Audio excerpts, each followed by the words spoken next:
Diop, qui dit dans Nation Nègre et Culture, dans la préface, je le cite, l'essentiel pour le peuple est de retrouver le fil conducteur qui le relie à son passé ancestral le plus lointain possible. Devant les agressions culturelles de toutes sortes, devant les facteurs désagrégeants du monde extérieur, l'arme culturelle la plus efficace dont peut se doter un peuple est ce sentiment de continuité historique. Et le faire cela réussit aujourd'hui.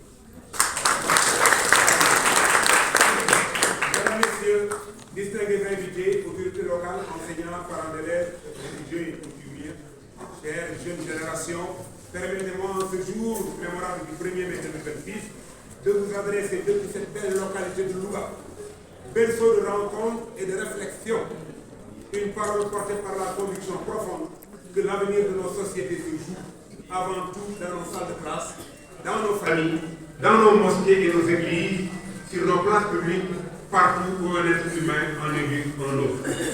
C'est cette conviction qui est au cœur de la nouvelle initiative pour la transformation humaniste de l'éducation.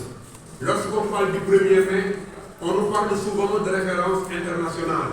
Lorsqu'on parle du 1er mai, on célèbre le travail.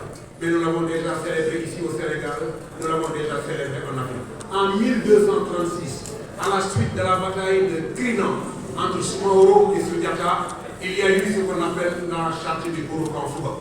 Et dans la charte du Kourou-Kanfougan, il y a 44 articles. Et dans ces 44 articles, le travail est au cœur de l'effort, le travail est au cœur du progrès social. L'article 16 dit que nos femmes doivent désormais participer à toutes nos formes de gouvernement. Nous sommes au XIIIe siècle.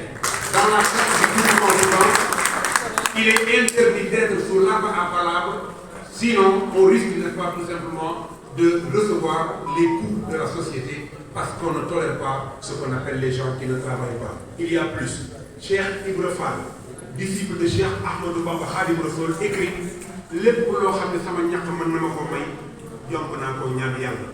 Tout ce que mon labeur peut m'offrir, je m'interdis de le demander à Dieu. Il y a là donc une première partie, un diagnostic que je voulais appeler rapidement parce que le temps qui nous est imparti est très court, l'éducation en crise de sens. Vous savez très bien que nos systèmes éducatifs actuels, dans leur grande majorité, portent quelque part encore les traces de leur genèse coloniale.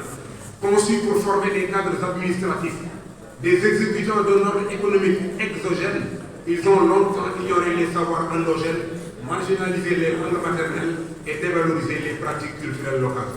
Certes, des réformes ont eu lieu, des curricula ont été enrichis, des infrastructures ont été construites, mais la question fondamentale demeure: quelle vision de l'homme sous-tend notre éducation? Quel être humain cherchons-nous à former? Pour quelle société? Si l'on se contente de mesurer les performances éducatives par les taux de réussite aux examens ou par des taux de scolarisation, on risque de passer à côté de l'essentiel. L'éducation dans sa dimension la plus profonde est une question de valeurs. Le professeur Cheikh Anta Diop dit que l'éducation est un ensemble de valeurs que l'on inculque à l'enfant pour qu'il soit maître de son destin demain. La crise des valeurs est un constat universel.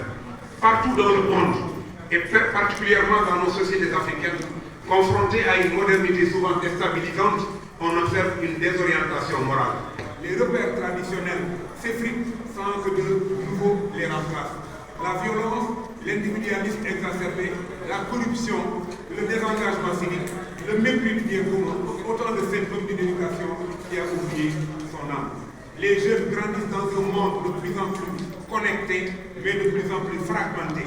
Ils ont accès à une information abondante, mais rarement éclairée. Ils sont sollicités par des modèles de réussite souvent matérialistes qui mesurent la valeur d'un individu à son niveau de consommation plutôt qu'à sa contribution au bien commun. Dans cette société, je disais un jour que les notions fondamentales qu'on appelle le dénominateur commun, comme la notion de base. Je dis souvent que quand on dit membre Aziz d'abord, c'est un concept qu'on appelle en grammaire un pluriel interne.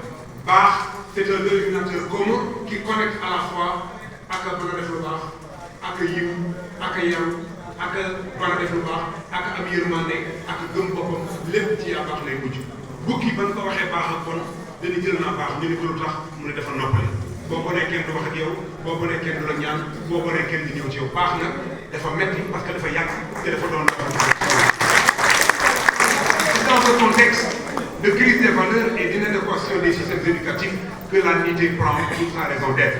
Je rappelle que ce concept a été défini par quelqu'un qui est un peu comme Kocc Barma, parce que Kocc Barma Fall est contemporain de Pascal et de Descartes, il est du XVIIe siècle. Mais le terme NITE a été pour la première fois développé par Ndamal Gossas, qui dit que doon buur doon bu mite nitewoo bañ a doon buur bañ a doon bu mite nite ma ko gën a nit ku yor ñaari nopp yor bopp yori tànk yori loxo nit nga nite c'est la personne